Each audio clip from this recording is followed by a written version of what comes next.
여러분, 안녕하십니까? 자고 일어나는 재앙, 데일리 재앙 브리핑입니다. 이번 정부 들어서 촛불이라는 말은 엄청나게 많이 들렸었죠? 이번 정부 들어서 촛불과 촛불 집회는 감히 건드릴 수 없는 민주주의의 상징 그 자체로 성악화되었고, 그에 대한 비판을 제기하는 사람들에게는 모두 구구 딱지가 붙었습니다. 태극기 집회는 말할 것도 없고 말입니다. 그런데 최근 한일 간의 무역 갈등이 고조되는 와중에 또다시 촛불 집회가 열렸습니다. 이번에는 일본 정부를 규탄하는 집회인데요. 정의기억연대, 민조노총, 흥사당 등 682개 단체가 모인 아베 규탄 시민행동.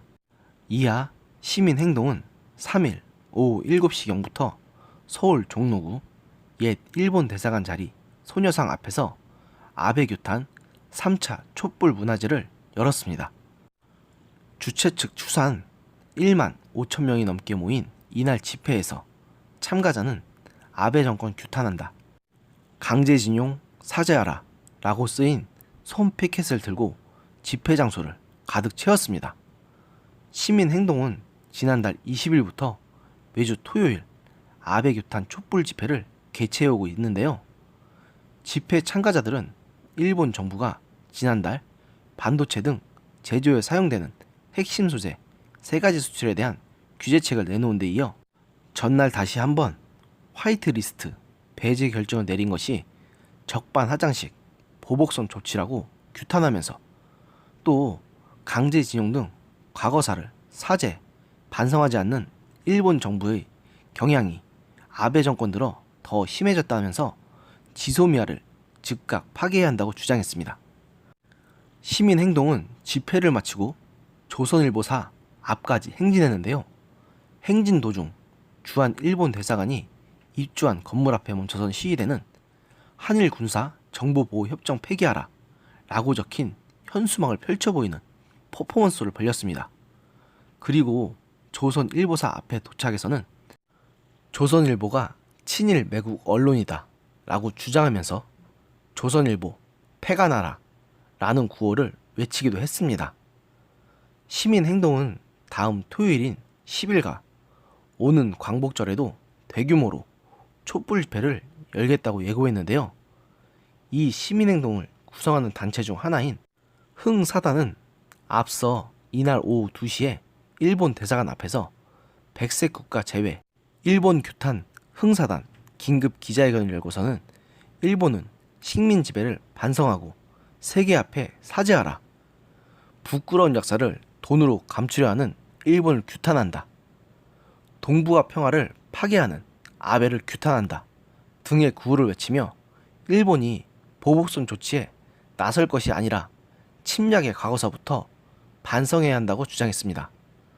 이어 100년 전 3.1 운동으로 전 국민이 한 거 있듯이 일본에 대한 단호한 대응을 해나갈 것이다, 아베 정권의 위험한 도전을 전 세계가 함께 공조해 저지해야 한다고 했는데요.